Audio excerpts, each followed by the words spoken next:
The Road to Glory deep dive trailer was just released, and man, I'll tell you what, this is a big step in the right direction. We're still missing a few things, but I think they've done worlds better than what they were able to do in college football 25. But first, we're going to talk about the big flaw, I think, and I think it's a lot of people's big flaw from the release, and that's the only positions that you can play are QB, running back, wide receiver, middle linebacker, and corner. I have no idea why they haven't been able to implement these other positions. I know people who just straight up want to play as offensive linemen, and they don't have that opportunity. They didn't have that opportunity in college or in NCAA 14 either, but they want to. It's the position they played growing up, and it's something that they just want to feel again and experience again. Yet, for whatever reason, we're only able to do specific skill positions because we can't even do tight ends. And then we're only able to do 2 defensive positions. So no defensive linemen, no outside linebackers, and no safety. And I know safety is a huge one. People love playing it because of the ability it gives you to play both the run and the pass and really be multifaceted and kind of be that center fielder as well to see the entire play develop in front of you. It makes me a little mad that we don't get to play those positions. Now, for me, I'm much more of a, hey, let me be the middle linebacker, let me control the defense. So I'm not going to be as mad as some other people are, but it just doesn't make any sense that this game still doesn't allow you to play every single position on the football field. It makes no sense. But they do have all of the new archetypes that we talked about in the Dynasty Deep Dive video. So that's going to be all updated for when you're trying to pick your player. You'll have a lot more customization in what type of player they are rather than it being so funneled into one specific thing. So you still get to choose your star rating, and it's still the same star system, right? It's 5 stars are going to give you a better starting overall, and 2 stars are going to be essentially your walk-on type players. Now, there is something very cool that they added into this game, and that's dynamic star rankings throughout high school, and we'll get into that a little bit later. But the fact that you're able to go from a 2-star to a 5-star within that senior high school season, just a major win for everybody in the community. That was the biggest thing that kept me away from Road to Glory, was that whatever you started as, whatever star you picked, you were just stuck at, and it didn't feel like an actual investment of time from you as a player because you didn't get to actually build your player's profile and repertoire. Now you can, and we'll talk more about that later, but I think that was a major win for the community.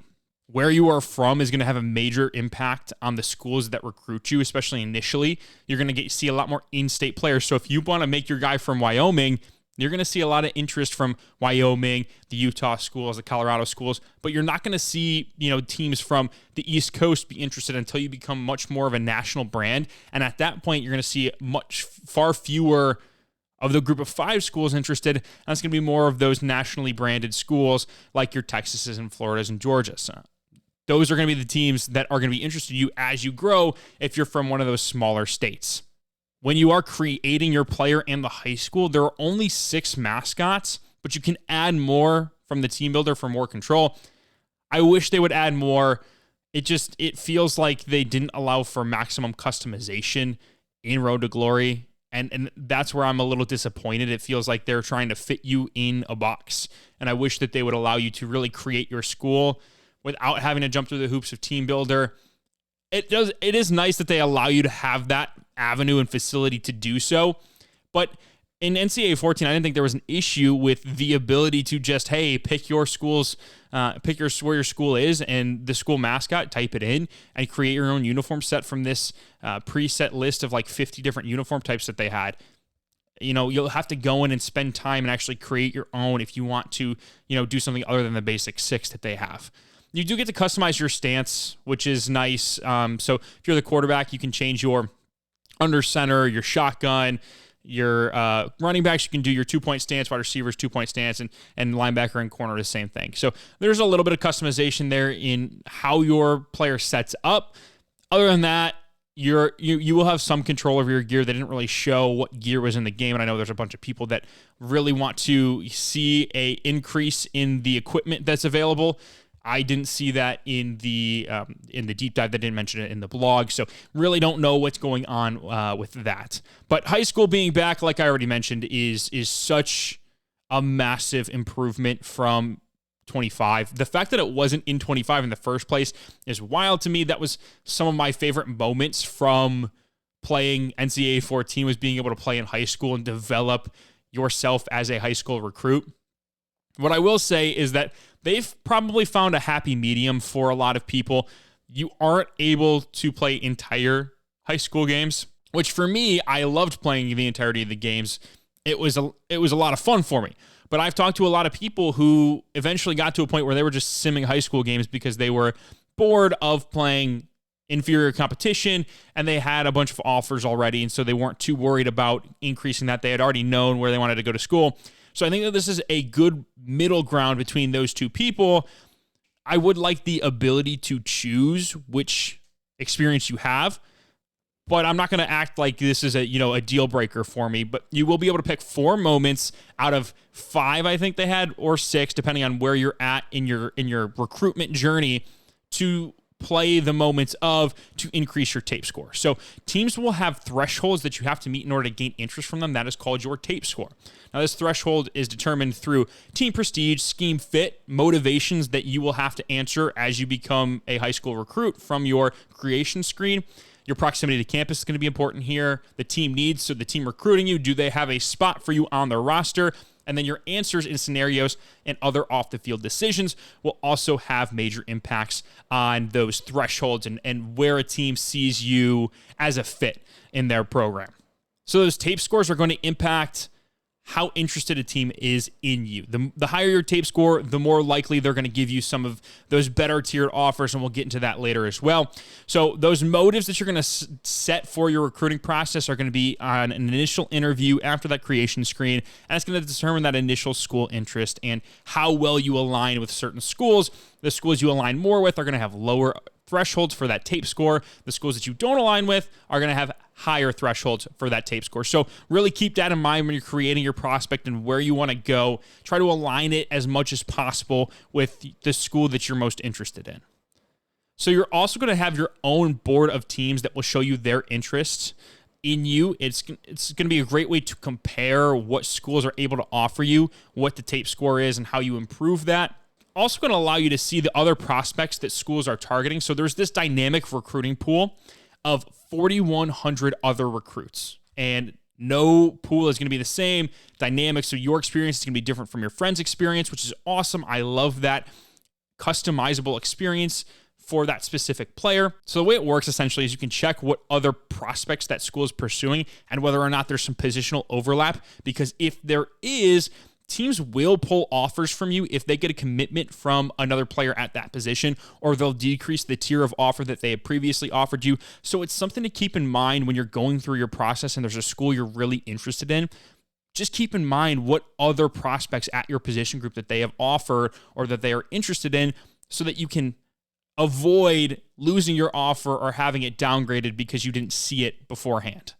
So those tape scores become super important in the actual game, because the way that you increase them is by achieving goals during your moments. So you'll usually have 2 goals that you can achieve during that specific moment, whether it's a drive, whether it's a 2-minute drill. So one of them is going to be more achievable than the other, and the other one is designed to be much tougher with a much higher reward. So you'll have to focus on achieving both of them while also not overexerting yourself for wear and tear purposes, and to the point where you get neither because you're focused on too much at one time. Some drives will only have one high stakes goal, and that's going to offer you an even higher bonus than the previous ones. And so all of those different goals have different tape bonuses that are aligned with them that you'll have to keep in mind as you're trying to focus on which ones you want to achieve. The moments are evaluated differently based on how a school perceives your fit. So we'll see a little bit later that there are specific moments where that goal is going to lean more towards a air raid style offense rather than a pro style offense. So you're going to get more of a bonus for schools that fit that specific scheme. And that's just something, again, you have to be cognizant of when you're trying to decide which schools you want to go to, so that you can boost up your tape score for that specific school, reach that threshold, and get better offers. So you will get a drive summary of how you performed and what you were able to accomplish during that drive. So if you accomplished those goals, what other things you got as well, which I really like. That's a quality of life thing, so that you're not having to constantly keep track of it. The game is going to do it for you. You will also get full control of the playbook while you're in high school. Love that. I just love the ability to be able to have full control over what I'm able to achieve on the field to help my overall tape score and recruiting process. So conversations with coaches during the season, these are college coaches, are going to have major impacts as to whether or not they offer you and what kind of offers they give you. You can make the decision to push all your chips to a single team and verbally commit to them, or you can say that they're not interested in order to boost interest from other schools that you would rather go to. So this interest is going to change week to week from the coaches, and it's going to change the way that they talk to you based off of how interested they are in you as a recruit. And so your decision making from week to week is going to be in high school. So we saw it in the college scene in College Football 25, where you had to study, you had to do social stuff, right, to increase your brand. Well, you're going to have these options in high school now, and those decisions that you make are going to affect the way coaches view you in your recruiting process. The realism is unbelievable there. Everything that coaches can find on prospects, they are going to determine character, culture fit within the program. So I love the fact that they've taken the time to add this into the game and give you a really thorough recruiting process. So on top of your other tape score stuff, you're going to have these things called highlight moments that you're going to get specifically from those coaches. So the example that they gave in the blog was a text from Steve Sarkisian saying, hey, accomplish these feats for us so that we can see whether or not you truly fit what we're trying to accomplish here at Texas. They are high risk, high reward opportunities that can give you major boosts with one specific school. So your regular moment, the highest you can get is a ×3 multiplier. With this highlight moment, you can get a ×6 with that specific school. Game changer if you are able to get them. And if it's a school you really want to go to, you can either accept or decline, but by all means, take that opportunity, take that risk, because if it pays off, you're going to be talking about the best possible offer that you can get. Now, they will be more challenging, and that is going to be something, that's where the risk comes in. It's going to be something that you have to weigh. Is it worth it? Because if you don't achieve it, those negative results are going to be big time, and that school is going to lose interest in you. And so if it's a school you really want to go to, you're going to have to weigh those pros and cons to see if it's really worth the risk. We already talked about scholarships and how they are dynamic. So they'll have tiers based on how well you play, and they can increase or decrease. If you're playing poorly, they're going to go down in that offer tier. If you're playing well, it's going to increase, and you're going to get more benefits from that school when you're on campus. So, like I mentioned earlier as well, if they sign another player at that position group, yours is just going to automatically downgrade. And it's something that you have to keep an eye on as you go through the process to make sure that you understand that could happen, where it could happen, what schools it's going to happen at, so that you can rank them in a more efficient manner. You're also going to have to maintain your tape score, so that tape score threshold, to maintain the offer and the specific tier offer that school gave you. Again, it makes sense that if you're playing poorly, schools are going to give you a different type of offer or pull your offer altogether. So I love that realism as well that they added in this game. So those higher tier offers are better perks, and it's going to be stronger starting values in your academics, brand, leadership, and training meters, which is huge because those specific things are so monotonous. And so if you can already start with a leg up, you're looking at having a much easier career path in college where you can just focus on your physical attributes and how well you perform on the field. It's also going to give you additional XP, extra skill points, higher starting coach trust level, which is phenomenal. And you'll be able to do all of that in comparison with other schools. So you'll be able to, on that recruiting board, compare the offer tier from one school to another school. So those smaller schools are going to have lower overall perks, but you're going to be able to reach those thresholds faster and get their best offer more quickly than you would be able to one of those bigger brand schools. So you can verbally commit in your RTG, which is very cool. So before National Signing Day, if you want to lock in an offer tier, you can absolutely do so with verbal commit. The downside to that, or upside depending on how you look at it, is that your offer will not change. So it can't get better, it can't get worse.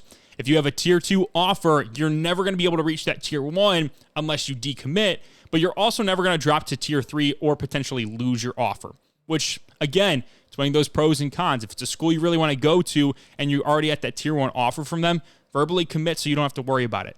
But if you're, early in your process and you don't really think that this is the best offer that you can get out of them, don't commit. Wait. So that decommit is going to increase the tape score threshold once you decommit from that school if you wanted to commit back. So you just have to be wary of that. If you do commit to that school and you decide that you want to go elsewhere, you're going to have a harder time getting to that specific school again. Now, another cool thing that they added to finish out your senior season of high school is a senior night. It is one of the coolest things that high school football does across the country, and something that I'm really happy that they put in this game, because that specific moment is something you will remember for the rest of your life. So it's a special run out with flowers where they honor you and what you put into the program. You'll also be able to announce your top 3 schools, at the end of that game. It's just your last chance to put all of your cards on the table, show schools what you're really made of to get the best offer out of them possible.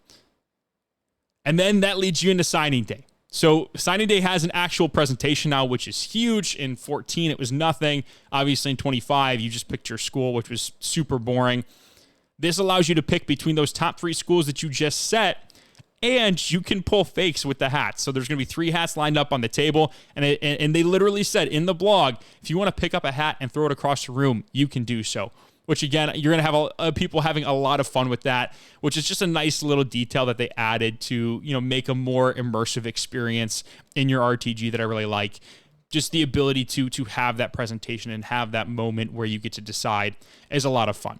Drop in the comments what school and position you are interested in going to in your RTG. I'm very curious to see how everybody's kind of feeling about their Road to Glory process as we get closer to the game's release. So once you actually get to school, you're going to have to balance school, social life, and football in the same way that you did in College Football 25. You're going to have to sacrifice some things in order to increase your brand, and vice versa. It's just, again, it's something you're going to have to be cognizant of when you're in your RTG about what you want your player to be in his ultimate legacy. So the weight room is going to be for physical attributes. If you spend time with your teammates, it's going to help your leadership, and recovery is going to help you negate the effects of wear and tear. As we'll talk about in a little bit, that's going to be something super important that you're going to have to keep an eye on throughout your entire career. So 5 energy points will be your budget on a short week. You'll get 6 in a normal week, and then 7 if you're on a bye week. So this is how you decide what you're going to, spend on in terms of studying, in terms of social events, going to the weight room to put on some muscle, get those physical attributes up. So you're going to have to learn how to budget them and budget in a way that effectively does what you want to impact your legacy long term. So those meters are going to change dynamically based off of your previous week's decisions. So if you didn't study at all the previous week, that meter is now going to drop a little bit, and you're going to have to do more studying to keep up and maintain where you need to be academically in order to stay eligible. I think that's a nice added bonus so that you act like your decisions actually matter. It felt like in College Football 25's RTG, your decisions didn't matter a ton and you were just picking them to pick them. Now there's actual weight behind them that you'll have to, stay on top of. So that long-term wear and tear that we talked about earlier in this video, but also mentioned in the Dynasty deep dive, which if you want to go and watch that video, you can get a better idea of kind of what it is going to make an appearance here in your RTG. And it's something, again, you have to be super aware of. And if you're going to kill your guy, let's say you pick a running back and you're up, by 40 points late into the game, and for whatever reason, your coach still has you out there. If you want to continue running the football to, pad your stats, go ahead. But it's going to come at the cost of your long-term wear and tear. So that season, you have a specific pool of essentially stamina that your player can pull from to stay healthy. You also have a career one. So that career one is going to carry over year to year. So if you do a really good job of balancing that in season, your pool for the following year is going to be bigger as well. So just more balancing stuff where these are actual things that real players have to deal with, and it gives you such an immersive real-life experience as best as a video game can when you're talking about a college football video game. I think they've done a really good job of making it so that you feel like you're a student athlete. And on top of that, student athletes can now make a lot of money through NIL, and they have NIL even expanded in this game. So there are 35 new NIL deals, and deals can now pay out in skill points. So they're actually valuable. It felt like in 25, they were just there to be there to say, hey, we have NIL deals. But now there's tangible rewards that will make you a better football player. And that's going to be huge as well, because it's really going to force you to measure, hey, is it more important for me to do this NIL deal so I can get better without having to risk wear and tear? Or do I focus on my studying so I can stay academically eligible? Those are things that you have to balance now. And it's super fun to think about the possible scenarios and situations you could get yourself in where you have to, turn down a potential skill points just so that you can stay academically eligible. I think that added balancing act is just a phenomenal touch. Scenarios and dilemmas are back. It doesn't sound like they're too different, but they have added a few more scenarios that you'll have to balance when you're going through your RTG.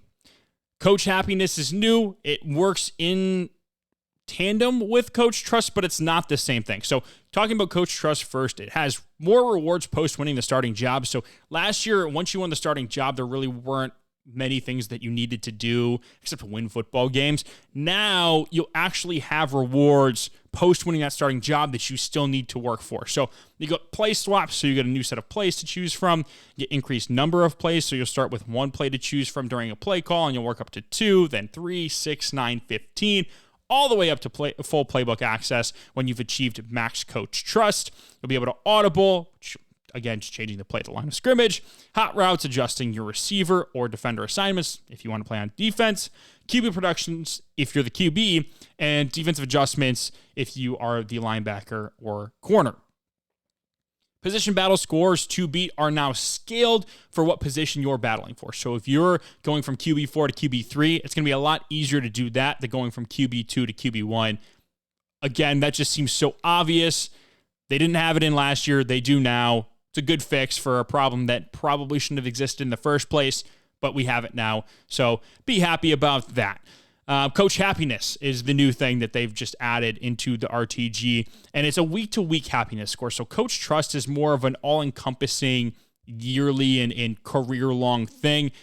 Coach happiness is week-to-week, and it fluctuates based off of how well you play and your off-field decisions. So if you're making off-field decisions that are making your locker room presence negative, then that's going to affect how your coach feels about you. And that negative effect is going to influence whether or not you potentially get benched or maybe even suspended. So again, with those situations and those things that you have to manage, there are so many things that you have to stay on top of and really just, again, I've said it a lot, be cognizant of when you're doing this. And that's what I love about an immersive RTG is that it really forces you to be in the shoes of an athlete and feel what they've had to feel for their entire college career.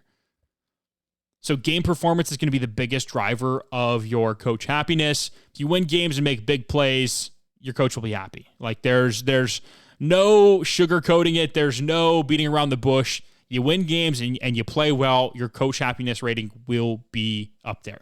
But if you continue to make mistakes, you are going to drop. Now, players with a high overall have more room for error. So it's like in real life. If you have a long-term starting quarterback that has a rough game where they throw 3 interceptions, it's less likely that he's going to be benched than if you had a backup in, spot starting for a injured quarterback, that they are going to be the quarterback the next week, and maybe the third string was going to have a chance, if that 3 interception game happens. So again, the realism, it makes sense. The fact that they have it in the game now, it feels obvious, but it's going to help that immersive feel of your Road to Glory experience so much more. Your meters are also going to be important, so your GPA and your leadership ratings are going to contribute each week. Again, balancing and budgeting your skill points is going to be super important because it could eventually lead you to be benched or suspended if you don't do a good job of being a leader or staying on top of your grades. And obviously, you can also become academically ineligible. So these are things that you have to focus on during your journey. So those scenarios that I talked about will also have an effect on your coach happiness. If you skip class and you get caught cheating or embarrass the program in any other way, what do you think is going to happen, right? They're going to have negative consequences for that, and your coach is not going to be happy with you. It's going to get to a point where he is angry, and then you're going to feel his wrath, whatever that may be. You also can do so in practice, right? So if you practice well and you get medals, your coach is going to be happy with you, and you won't have to really worry about, whether or not he's going to sit you on the bench. They did a lot for the presentation. You will be able to run out of the tunnel with it's not quite first-person point of view, but it's like that third person where the camera is trained on the player and you are watching them run out, nameplate on and all, and you entered the stadium. So like the one that they posted on Twitter of going out into, Lane Stadium at Georgia Tech and just feeling the Enter Sandman just pulse through the stadium. It seems really cool. Now, it does look a little funky from what I saw. It kind of feels like things aren't lined up perfectly, but it's cool that they added it in the game. Hopefully they can work on it so that it feels super seamless in this next couple of games that come out after this. I know I'm getting a little bit ahead of myself, but it's just something to think about as we continue to go on with our RTG experience. And eventually when you get good enough, fans are going to have signs with your name on it, which is just one of those things that you take for granted. It's those little details that just make you feel so much more immersed and connected to this universe that you're creating. And it's something that I don't overlook, but I know a lot of people do. And I feel like if they just noticed those little things that were put in, they would feel that connection that I just talked about a lot more. There's going to be updated camera options as well that allow for a more personable experience at the quarterback position, at the running back position, because a lot of the views that they have for RTG right now restrict your field of view. They've done a lot better job of making it so that you can have those kind of first-person camera angles, but not limit your field of vision. So on actual game day, you're going to get a team grade in the top left of the screen. So it's going to start higher if your coach happiness is higher. Again, tying it back into what you're doing off the field, what you're doing on the field. Because if your coach is happy with you, it's likely because you're playing well and you're doing the right things off the field. So your teammate grade is going to be higher, right? It makes sense. It works within itself in conjunction with the other factors of you as a person on and off the field.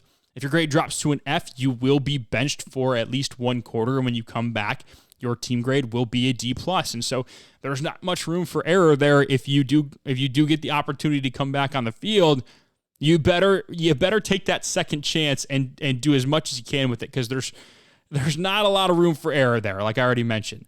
So your final team grade is going to give you followers, player XP, coach trust, and coach happiness. So however well you play or don't play is going to affect those four things. And like we already talked about, higher overall starters are going to have more leash than those fringe starters / backups. So progression, they did a lot on to improve upon it. Skill caps are increased from 10 to 20. So you do need more skill points throughout the course of your career, and you're not going to be like a demigod, in your sophomore season because you have all of these skill points. And they rebalance progression costs as well. So it's not going to be every single level is the same price in order to increase. As you increase in overall those levels, to purchase specific attributes and abilities, they will continue to cost more as you go up. There's also a trophy room that is RTG specific. So like we talked about in Dynasty, it's going to allow you to cycle through all the awards that you've won, which is very cool to keep track of. They had that in NCAA 14. Clearly didn't have it in College Football 25. That was a big knock on that Road to Glory experience. And then finally, if you want to, you can export your player to Madden 26 and play with him there. They had a whole section of the trailer that talked about what was in that specific feature in Madden. This is College Football Channel. I focus mostly on college football gameplay. I'm not going to really focus on that. Unless this Madden game is truly phenomenal, then we'll start branching off into that kind of content. But until they prove to me that they are in it for the long haul, I'm going to stay away from it. I just love college football too much. I can't stay away from it. Plus, I think the game is in a really good spot. That was the Road to Glory deep dive. Like I mentioned at the beginning of this video, I am very excited for the improvements made in this game mode. There are some things nitpicky-wise that I wish were better, but they're not backbreaking to the point where I'm not going to play the game or at least give it a shot. because I think that the immersiveness of the Road to Glory experience and going from high school to college superstardom is so fun and dynamic because they've created it to be that way. So I'm super excited to get my hands on this game mode, give it a try, review it, and basically tell the story of a player through their entire high school and college football journey. That is all I have for you today. Remember to hit that subscribe button on your way out. Thank you all so much for watching. Hope you enjoyed. Catch you on the flip. See ya.